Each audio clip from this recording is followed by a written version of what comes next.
SWT. Misalnya kita dulu ya sholat nggak lengkap, ya, kadang malas, gitu.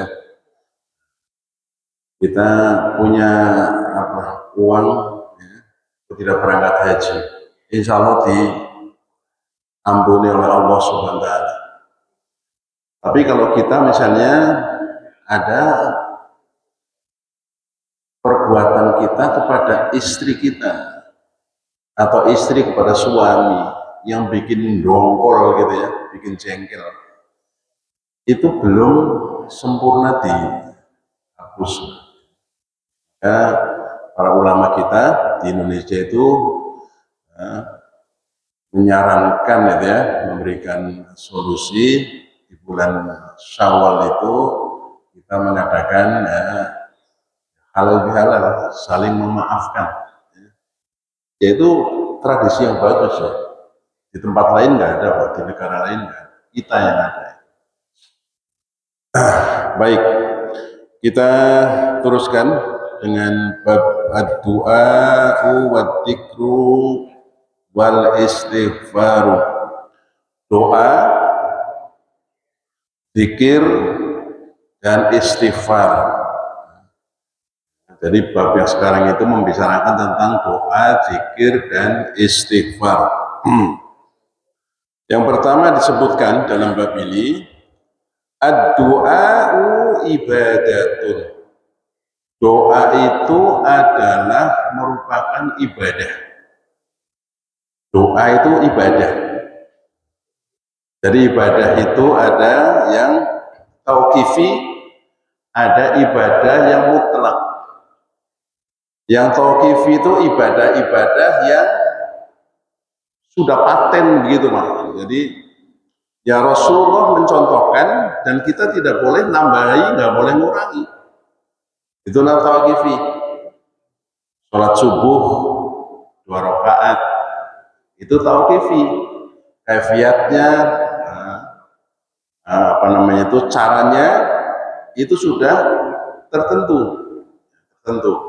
Sholat maghrib 3 rakaat itu tauqifi, nggak boleh ditanya, nggak boleh tambahin, nggak boleh tambahin, nggak boleh dikurangi.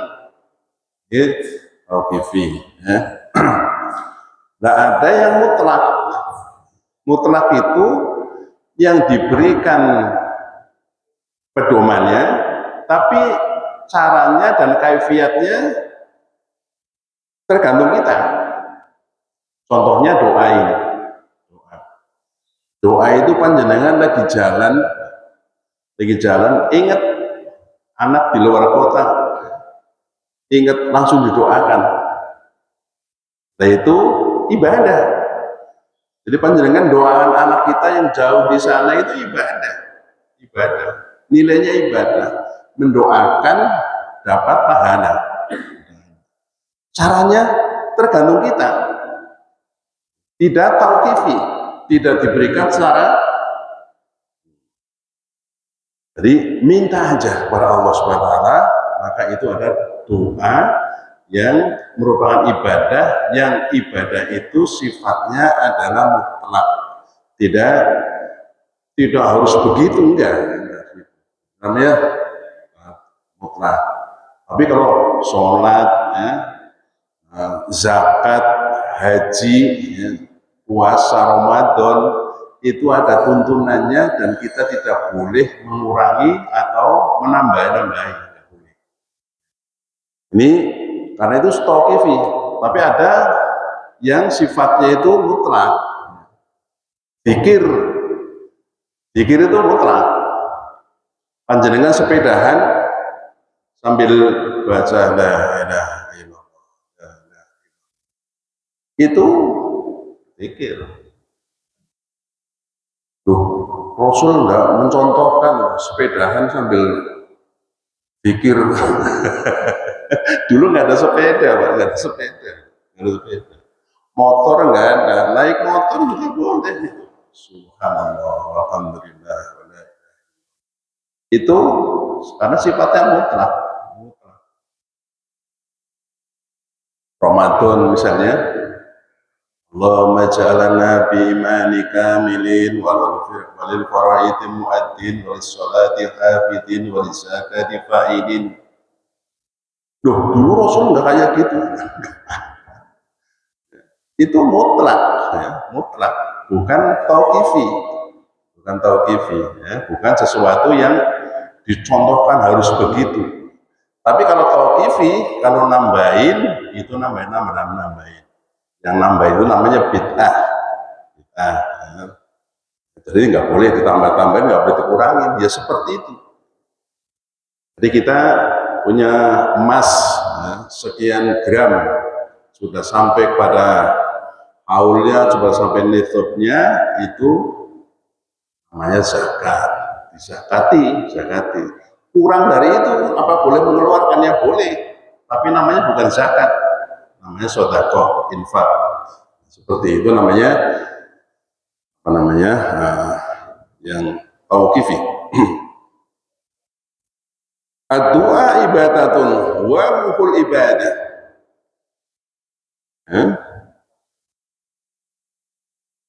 Ad-du'a itu ibadah. Jadi kita berdoa itu ibadah. Bal huwa muhul ibadah. Bahkan doa itu adalah intinya ibadah. Jadi doa itu intinya ibadah. Liqauli subhanahu, sebagaimana Allah subhanahu wa ta'ala berfirman dalam Al-Quran, dikatakan wa qala rabbukum ud'uni astajib lakum. Allah berfirman, Allah menjanjikan ud'uni astajib lakum, minta kepadaku aja, minta aja, aku pasti akan beri. Pasti diberi oleh Allah subhanahu wa ta'ala. Yakin ya. Jadi Allah sudah menjanjikan ud'uni astajib lakum, minta aja kepadaku, pasti aku akan diberi. Lah, doanya bagaimana? Ibadah mutlak, bukan tauqifi. Jadi banyak mutlak, minta aja, minta apa aja, pasti diberi oleh Allah subhanahu wa ta'ala ya. Kemarin sudah saya ceritakan ya, contohkan Allah akan memberinya itu dalam 3 bentuk. Bisa juga yang kita mintakan itu segera Allah kasih kepada kita, diberikan sesuai dengan kehendak kita, Allah kasih. Yang kedua bentuknya dialihkan oleh Allah. Kita minta sesuatu, tapi Allah memberinya dialihkan. Sesuatu yang menjadikan musibah pada kita, itu akan dialihkan oleh Allah Subhanahu wa ta'ala. Yang ketiga, akan sebagai ibadah pada Allah Subhanahu wa ta'ala yang nanti pasti pahalanya akan kita petik ketika kita menghadap Allah Subhanahu wa ta'ala. Jadi nanti ya, doanya sih sekarang macam-macam, tapi nanti akan diberikan di Allah. Ketika kita menghadap Allah, maka pahalanya mengalir karena doa. Kan doa itu ibadah. Ud'uni astajib lakum. Innal ladzina yastakbiruna an ibadati, sesungguhnya orang-orang yang sombong ya, untuk beribadah kepadaku, suruh beribadah kepada Allah, kok sombong, nggak mau. Kelihatannya sih baik, tapi itu bukan beribadah kepada Allah. Sekarang lagi muncul Pak ya, orang kelihatannya bagus, perbuatannya bagus, tapi itu menyimpang dari yang Allah tuntunkan untuk beribadah kepadanya. Sayadkhulu jahannam, maka mereka akan masuk ke dalam neraka jahanam. Keadaannya apa? Dakhirin, hina. Jadi orang yang tidak mau beribadah kepada Allah Subhanahu wa ta'ala, yang tuntunannya tauqifi sudah ada ditentukan Rasulullah SAW, ada yang mutlak, kita boleh memvariasinya, tidak mau seperti itu, maka orang itu besok akan masuk ke dalam neraka jahanam, keadaannya apa? Dahirin, hina, terhina Pak. Besok itu kalau orang yang tidak mau beribadah pada Allah, beribadah kepada yang lainnya gitu. Ini akan masuk ke dalam Al-Ghafir ayat 60. Wallahu ja'ala doa ibadatun. Maka Allah menjadikan doa itu satu ibadah, ibadatun. Faqala subhanahu, ya, maka Allah itu ya, berfirman ya, subhanahu fi ayat, dalam ayat tadi itu ya, ayat tadi apa? Ibadati, ibadah kepadaku, bada zakar ud'uni, itu setelah mengatakan Allah berfirman mengatakan ibadah itu setelah Allah mengatakan ud'uni, setelah Allah berfirman ud'uni. Jadi doa itu diterangkan oleh Allah, ud'uni astajib lakum, itu mengatakan apa? An ibadati. Jadi Allah mengatakan ud'uni, doalah, berdoa kepadaku ya. Apa? Itu bentuk doa itu adalah ibadah, karena Allah mengatakan apa? Ud'uni ba'da dzakara ibadati ba'da dzakara ud'uni, mengatakan ibadah itu setelah ud'uni. Wa hada ala nahwa qaulihi sallallahu alaihi wasallam, itu sebagaimana juga yang dikatakan ya, setara dengan apa yang dikatakan Rasulullah SAW, ad-du'a'u muhul ibadah. Rasul menjelaskan doa itu intinya ibadah. Dipanjenengan kalau berdoa itu intinya ibadah, dan doa itu adalah keinginan kita yang ketika itu kita sangat dekat dengan Allah Subhanahu wa Ta'ala. Coba aja ya, ketika kita ingat anak kita, saudara kita, atau teman kita yang lama gak ketemu, ya Allah mudah-mudahan dia sehat, kita otaknya dekat sama Allah karena kita minta. Jadi ad-du'a'u muhul ibadah. Rajahu Tirmizi bitariqin Nu'man bin Bashir wa qala hasan sahih. Hadis ini hasan sahih, sudah bagus dan benar. Fadu'a ibadatun wallahu yuhibbul abdi alladhi yad'uhu. Doa itu ibadah, dan Allah sangat menyukai, sangat mencintai orang yang berdoa kepadanya.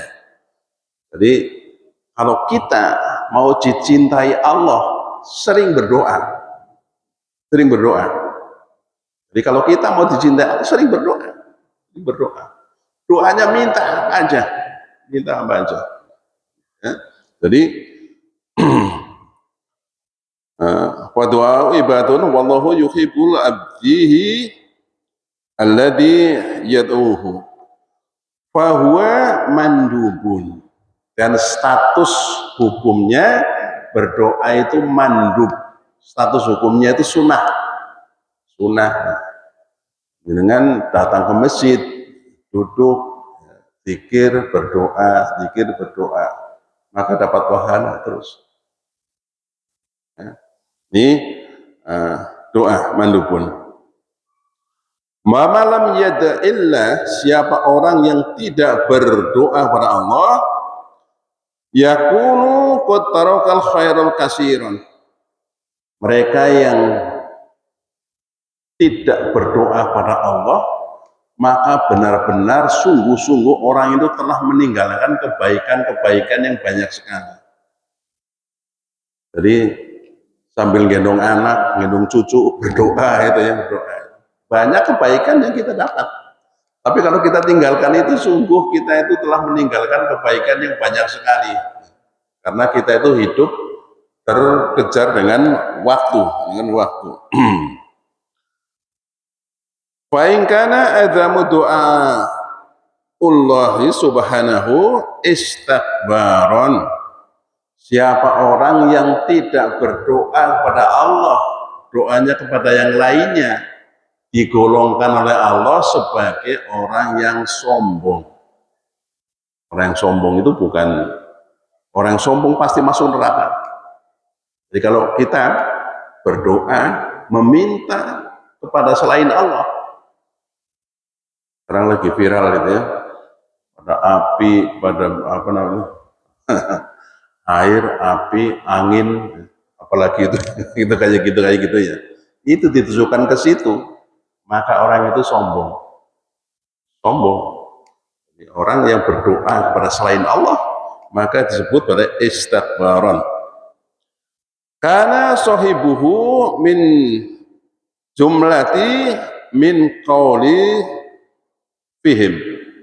Jadi orang yang berdoa kepada selain Allah Subhanahu wa taala itu termasuk orang-orang yang disebutkan oleh Allah kepada mereka sayadkhuluna jahannam dakhirin, maka mereka pasti besok akan masuk dalam neraka dakhirin, dalam keadaan hina dina. Jadi kalau kita berdoa kepada selain Allah, maka besok itulah orang yang termasuk orang yang sombong yang akan masuk ke dalam nerakanya Allah dakhirin, dalam keadaan hina. Adla'a sahirin muhanin, kerdil dan hina. Ini orang yang berdoa kepada selain Allah. Ini yang pertama. Jadi yang pertama, doa itu adalah ibadah, muhul ibadah. Kemudian yang kedua dikatakan innallaha subhanahu bayyana lana an nad'uhu wa nahnu mustajibuna lahu subhanahu naltazimun syari'ahu. Apa? Innallah subhanahu, sesungguhnya Allah yang maha suci itu bayyana lana. Jadi Allah menjelaskan kepada kita, bayyana lana an nad'uhu, untuk berdoa kepadanya, untuk kita berdoa kepadanya, wa nahnu mustajabuna, dan kita diperintahkan untuk apa? Mengikuti, apa? Menjalankan lahu subhanahu talmizan syariata wa naqtadi bi rasul. Kita berdoa kepada Allah Subhanahu wa taala, syariatnya juga dijalankan dan mengikuti Rasul. Begitu Rasul berdoa tapi nggak sholat. Berdoa nggak sholat, saya itu yang penting doa. Kalau sholat mah nanti aja.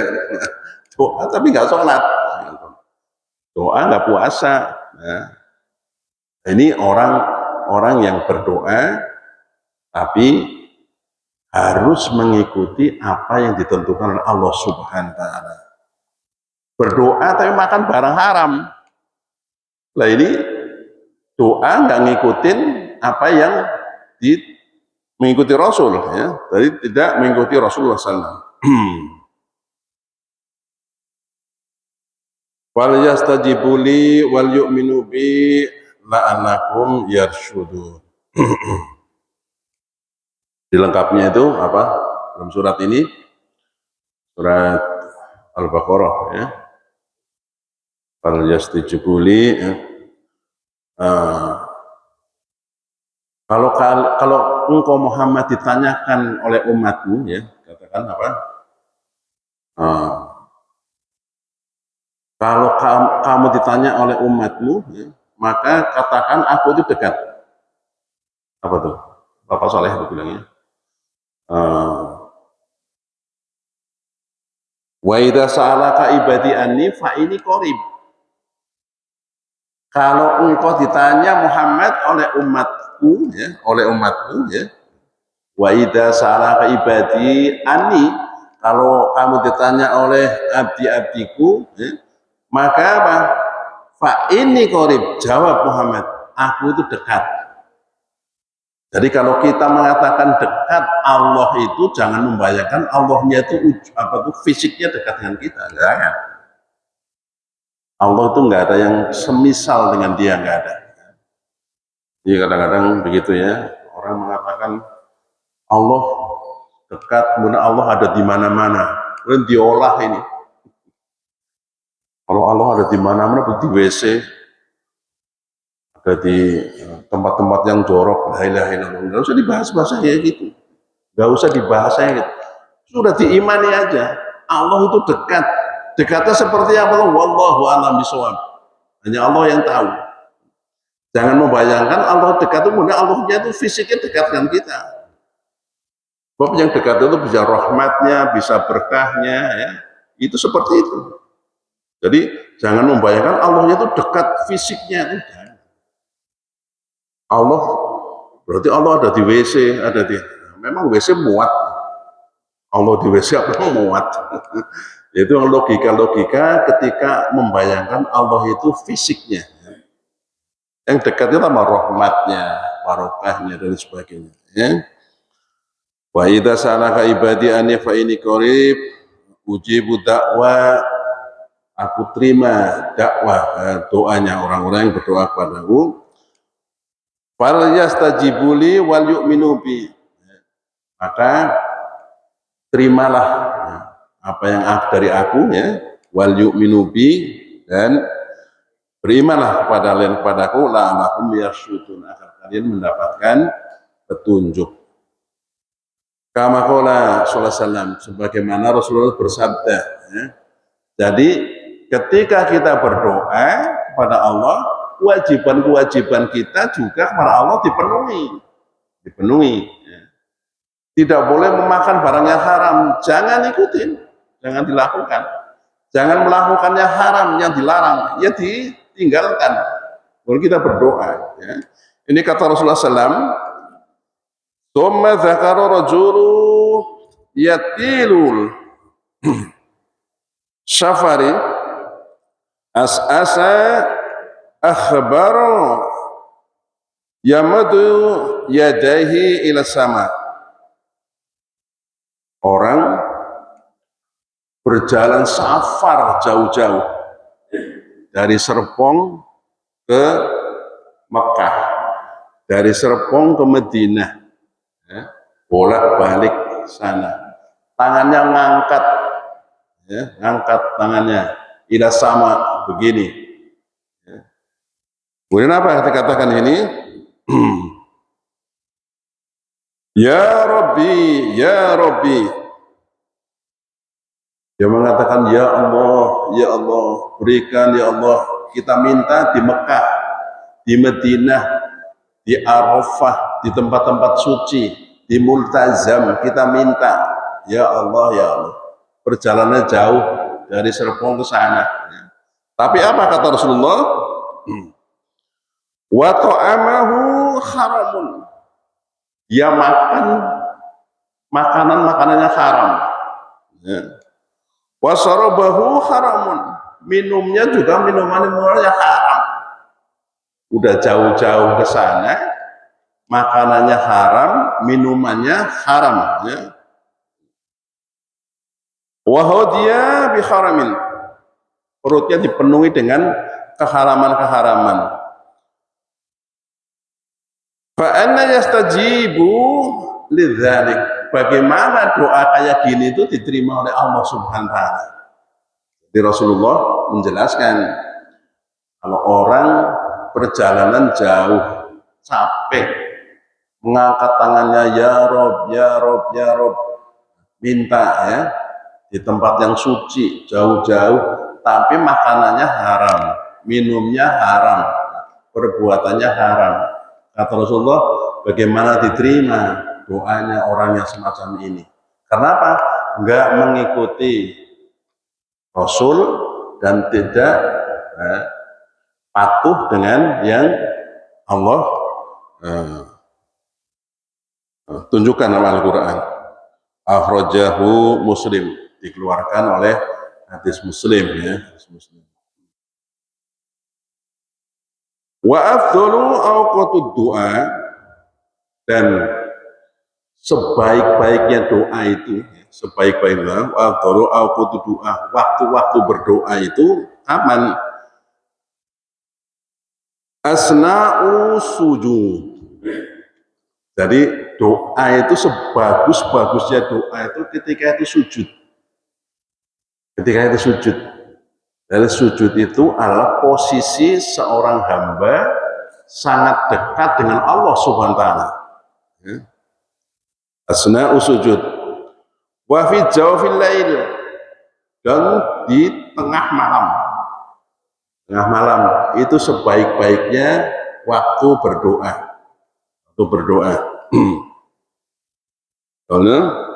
Wa duburu sholatil maktubah, dan setelah selesai sholat wajib. Jadi kalau pendengar sholat wajib selesai, itu doanya itu sebaik-baiknya waktu. Jadi baiknya waktu itu adalah ketika kita sujud kita berdoa. Tambahi, tidak apa-apa. Tambahi ketika kita sujud. Baik. Kemudian apa? Ketika malam hari.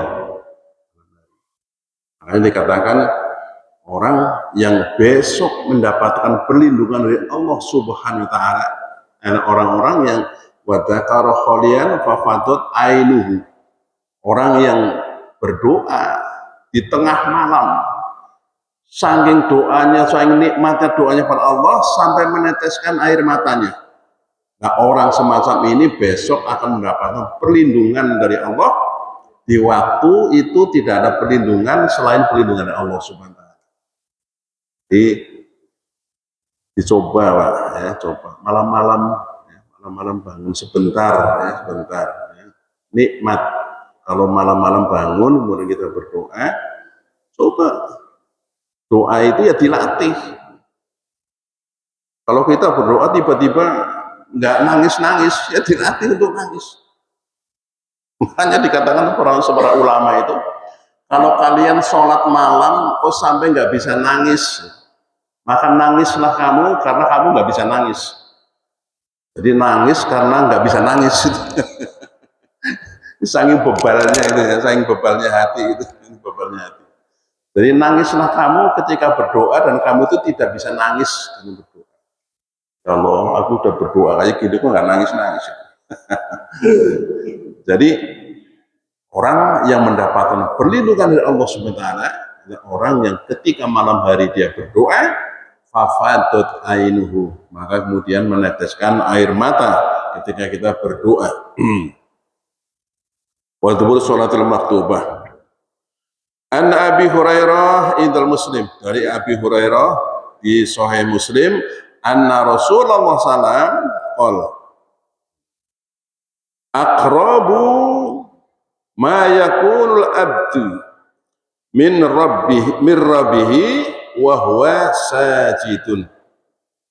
Kata Rasulullah, aqrabu, yang paling dekat, sedekat-dekatnya seorang hamba terhadap Rabbnya itu ketika apa? Ketika sujud. Bapak panjenengan rasakan aja. Kalau sujud kok nggak merasa dekat dengan Allah, sholatnya harus dikoreksi itu. Harus muhasabah. Sampai di rumah, nama sujud kok biasa aja kan? Sujud membaca subhana rabbiyal a'la wa bihamdi subhan, kok nggak merasa dekat dengan Allah. Bahkan ketika imamnya sujud agak lama, hatinya agak ngedumel itu. Lama banget. Ya. Sujud itu adalah paling dekat dengan Allah Subhanahu wa taala. Kalau imamnya sujudnya lama, kita bersyukur masih ada kesempatan terus berdoa. Ya, imam ketika sujud yang terakhir dia agak lama, tambahin doa situ.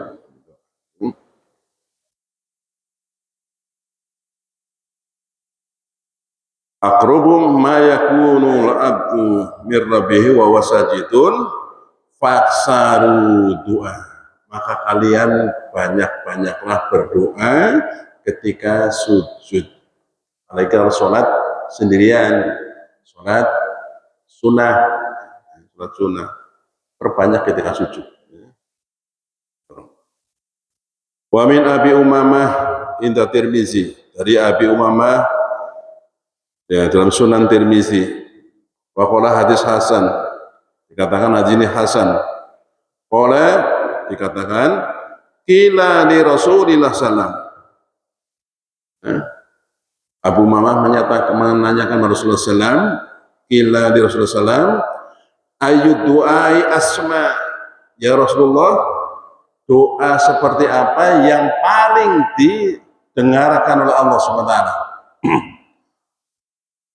Doa yang mana yang paling didengarkan, yang paling diperhatikan oleh Allah Subhanahu wa Ta'ala? Ayu doa asma.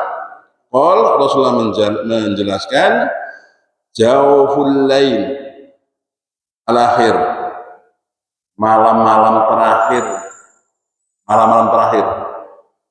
ya kira-kira 1 jam menjelang subuh, ya, jam menjelang subuh, kira-kira seperti itu lah ya.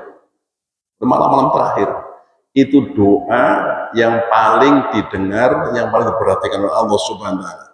Jawfil lail al-akhir wad-duburu sholatul maktubah, dan setelah sholat wajib. Maka sholat wajib itu kita zikir, setelah zikir doa. Maka ada yang mengatakan setelah sholat itu nggak ada doa, zikir aja. Tapi hadisnya begini Pak, kalau saya ngikutin ini ya, zikir kemudian doa. Ada yang berpendapat setelah sholat itu nggak ada doa, zikir aja. Makanya habis zikir langsung pergi gitu ya, dan seperti itu ya, kita hormati, tidak apa-apa. Tapi kalau saya ngikutin ini hadis ini, zikir dulu kemudian berdoa, karena ini paling didengarkan. Doa yang paling didengarkan itu setelah sholat maktubah, setelah sholat wajib. Ada yang mengatakan begitu, cuman ya itu kita hormati ya, orang yang tidak berdoa langsung pergi itu kita hormati, gak apa-apa, karena pemahamannya begitu. Tapi pemahaman kita, saya seperti ini, zikir dulu, berdoa, karena itu paling didengarkan. Kata Rasulullah itu, jawfil lail al-akhir wad-duburu sholatul maktubah, dan doa setelah sholat wajib. Kama anna du'a fi syahri Ramadan lahu ajrun adimun. Sebagaimana juga doa di bulan Ramadan.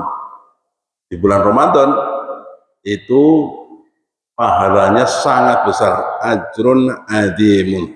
Rawahu Tirmizi, ya, hadis Tirmizi, wa qala hadis hasan, anna Rasulullah sallam, Rasul bersabda, qal salasatun la yuraddu da'watuhum as-shaimu hatta yuftira. Ada 3 golongan manusia yang tidak tertolak doanya, pasti diterima oleh Allah SWT. Yang pertama, as-shaimu hatta yuftiru, orang yang berpuasa sampai dia itu buka puasa. Dan sekarang ini barangkali ada yang berpuasa ya, 6 hari bulan Syawal. Ini hati-hati Pak, terutama ibu-ibu ini ya, hati-hati. Ketika kita sedang berpuasa, hati-hati dengan ucapan kita. Lagi puasa, kita marah sama anak kita. Anaknya mau bandel. Kemudian berdoa, lagi puasa ngomong, terucap. Anaknya bilang, anakku memang bandel, kurang ajar. Lagi puasa, lagi puasa. Ini kalau didengar, maka ini akan menjadi ijabah. Apalagi ibu-ibu ya, ibu-ibu itu 3 kali. Ibu-ibu itu 3 kali tingkatannya, ya, derajatnya daripada bapak. Jadi ibu-ibu tingkat kali lebih kuat doanya daripada bapak. Jadi laki-laki. Jadi hati-hati kita berpuasa sebelum buka puasa, hati-hati dengan ucapan kita. Karena itu nanti kalau dengarkan oleh diaminkan oleh malaikat, akan diijabah. Salah satu la yudritu du'ahum asyamu hatta yudritu wal imamul adilu, dan imam pemimpin yang adil. Pemimpin yang adil. Kelihatan indah, tadinya udaranya bersih, sekarang kotor udaranya, Masya Allah ya. Keluar itu kotor. Nah ini pemimpin yang kayak gini nggak adil ini. Adil. Mari saya sampaikan sama ketua DPRD itu. Gimana kayak gini itu? Kata beliau, ya nanti kita lagi koordinasi Pak. Mudah-mudahan nanti yang ngelola itu bukan masing-masing kota, kabupaten, tapi yang nanti yang mengelola itu nanti biar gubernur. Ya gimana caranya supaya kita itu nggak seperti ini. Imamun adilun wa da'watu mudlim. Habis waktunya ya. Baik Bapak yang saya muliakan. Nanti hadis ini kita tunda dulu ya. Insya Allah pertemuan berikutnya kita bacakan hadis ini. Bagus ini hadis ini ya. Baik Bapak yang saya muliakan, mudah-mudahan apa yang kita sampaikan pada hari ini ada manfaatnya. Saya mohon maaf lahir batin atas kekurangan-kurangannya, dan mudah-mudahan Ramadan kita diterima oleh Allah Subhanahu wa taala. Barakallahu li wa lakum. Assalamualaikum warahmatullahi wabarakatuh.